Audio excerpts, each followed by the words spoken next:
Buckle in, everybody, because this is going to be a great one. This is video number 9 in my success series, and welcome to it. I'm Scott. Today we're tackling one of the most crucial skills for growing your business. Absolutely. And that is overcoming recruiting objections. Now, if you've been in network marketing for more than a week, you've probably heard them all already. I don't have time. I don't have money. Is this a pyramid scheme? I am not a salesperson. You know what? These objections stop most network marketers in their tracks.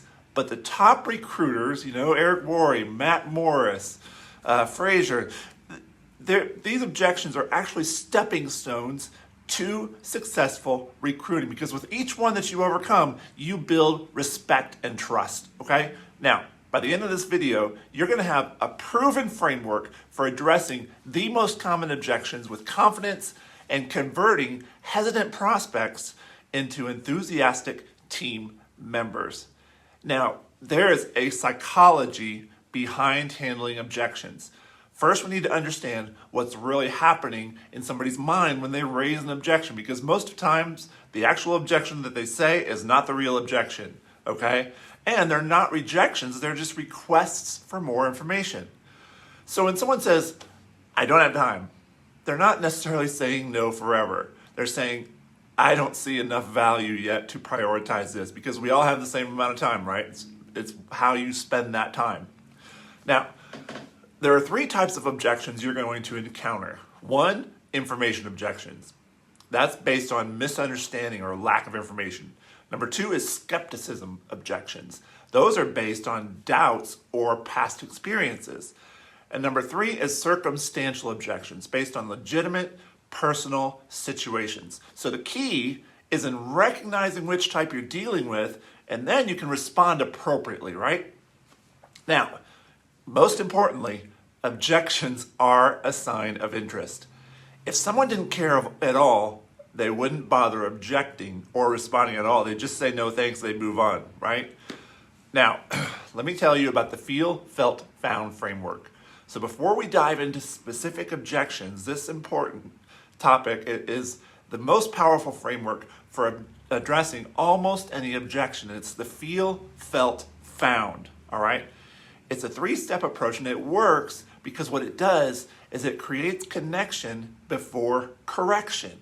Step 1, I understand how you feel. You're validating their concern. Step 2, I felt the same way. You create a connection. And step 3, what I found was, and then you provide a new perspective for them, okay? This framework absolutely works because it shows empathy before offering solutions. It creates that connection through a shared experience, and it delivers information from your personal perspective rather than the sales pitch, okay? It feels much more conversational than confrontational. Now, let's see how this applies to the most common objections you're going to face. Objection number 1, we already mentioned, I don't have time. The time objection is by far one of the most common. And, it makes sense because most prospects are already busy with 9-to-5 jobs, with families, with other commitments, okay? Here is how you address it. Gosh, I completely understand how you feel. In today's world, it seems like everybody is just going nonstop and pulled in so many directions. And adding one more thing might just seem impossible. And I felt exactly the same way when I first looked at this. With my full-time job, my family, my commitments, I honestly couldn't imagine finding extra hours in my week. However, what I found was that this business was actually designed for busy people. Most of our successful members, they started with just 5 to 7 hours per week, often in the pockets of time that they were already spending on social media or watching TV, right? And what's interesting is that many people found that the business eventually gave them more time because it replaced their traditional income sources. Now, can I ask you, if you could find just 5 hours a week to build something that could eventually give you more freedom, would that be worth taking a look at? See how that went? The key to overcoming the time objection is showing that the business adapts to their schedule, not the other way around, and that the initial time investment has a specific purpose, and that is to create more time freedom down the road. Now, let's talk about objection number 2. I don't have the money. Now, the money objection is particularly important to address correctly because the worst thing you can do is just dismiss financial concerns, right? Here's how you would handle that. Gosh, I understand that completely. Making any kind of investment in today's world when finances are tight, it really requires a lot of consideration. And I honestly felt the same hesitation. When I was looking at this opportunity, I was very, very concerned about the startup costs and whether I could recover that investment. What I found was 2 important things, really. First, compared to traditional business startup costs, this investment is actually minimal, less than $500 compared to tens of thousands for a franchise or a traditional brick and mortar business. Secondly, the business model is designed to help you recover that initial investment quickly, often within the first 30 to 60 days with focused activity.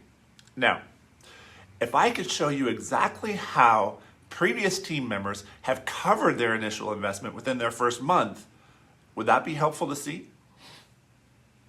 Notice here that we're not dismissing their concern at all, okay? We're addressing it. So we're putting it in a perspective and offering a specific solution. Now, let's move on to objection number 3. Is this a pyramid scheme? This objection comes from misunderstanding and negative media portrayal. And it's crucial to address it factually, but without becoming defensive, okay? Here's how you do it in the feel, felt, found framework.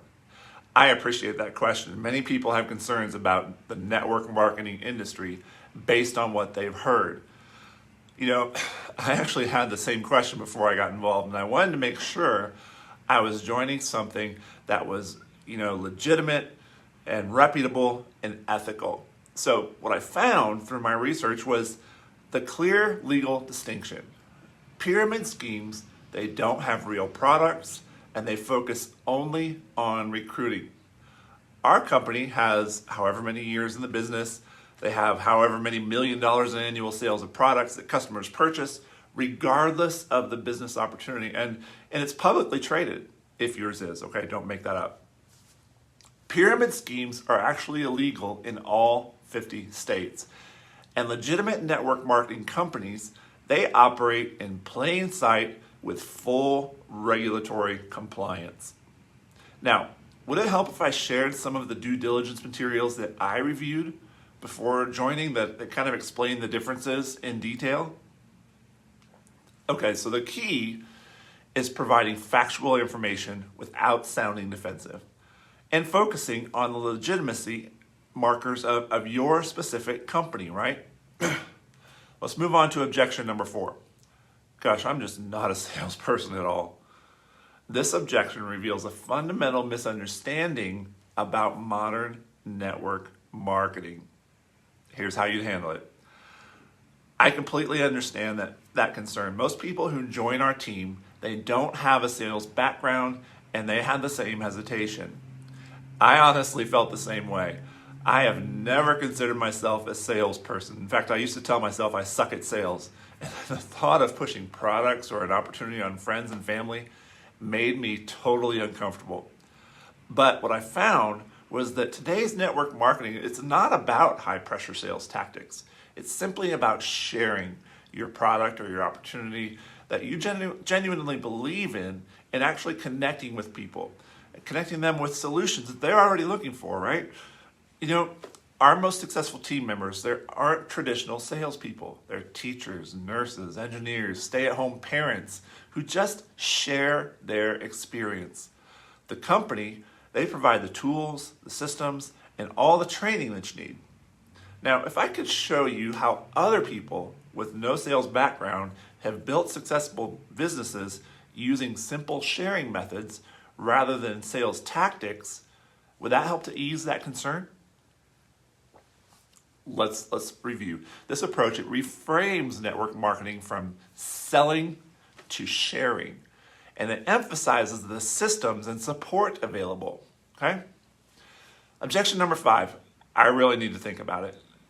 This is just a common stalling objection. It requires a gentle but direct approach, and again, this builds respect, okay? I understand completely. This is a decision that deserves, some consideration for sure. And I felt the same way when I was first presented with this opportunity. I wanted to think about it. I wanted to make sure that I had all the information before making a decision. However, what I found helpful was getting specific about my questions and concerns. Usually, when we need to think about it, there's a specific thing or a specific hesitation we haven't really articulated yet. So, to help you make an informed decision, can I ask what specific aspects you'd like to think about? Is it the time commitment? Is it the business model? Is it the money involved? Is it something else? Now, this approach, this respects their need for consideration, but it also gently moves towards identifying and addressing the real underlying objection, all right? Now, let's talk about the objection response formula. So, beyond the specific objections we've covered, here's a universal formula that you can apply to any objection, all right? Number 1 is you want to listen completely without interrupting. Number 2 is you want to validate their concern. That's the feeling part. You want to share a similar experience. That's the felt part. And you want to provide a new perspective, and that's the found part. Then you want to ask a guidance question. And then, this is most important, be quiet and listen, okay? Just listen for their response. Pay attention. The final step is crucial. After responding to an objection, many recruiters make the mistake of continuing to talk. Instead, give your prospects some space to process your response and respond. Remember, the goal isn't to win against objections, but to help prospects gain a new perspective that allows them to make the best decision for themselves. Now, here's a great way to master objection handling. You really need personalized responses that feel authentic to you. So here's a simple exercise you can do. Write down the 5 most common objections you hear. If you're just getting started, use the ones that we've gone through here, okay? For each one, develop your personal feel, felt, found response. Practice these. Practice is key. Practice them naturally, okay? You want to role play with a team member to refine your delivery. But to help you with this process, I've actually created a comprehensive objection response guide with templates and examples for 20 plus common objections. You can download it free using the link in the description. Now, just remember, okay? Objection handling, it's not about manipulation, it's about education. When you help prospects overcome misconceptions and you see the true potential of your opportunity, you are providing tremendous value to them. And the more comfortable you become at addressing these objections, the more your recruiting results are going to improve exponentially. Start by mastering the 5 major objections we covered today. And then what you want to do is gradually expand your objection response toolkit. So again, download our free objection response guide. You want to practice these techniques daily. Practice, practice, practice. And then watch your recruiting conversations transform. Now, in our next video, we're actually going to cover how to create simple but effective training systems that will drive rapid team growth. I hope you found value in this training. If so, hit that subscribe button, share it with your team members. Also, drop a comment with your most challenging objection or the one that you hear the most, and I'll respond to it, okay? Until next time, remember, in network marketing, objections are not roadblocks. They're stepping stones to successful recruiting. See you in the next video.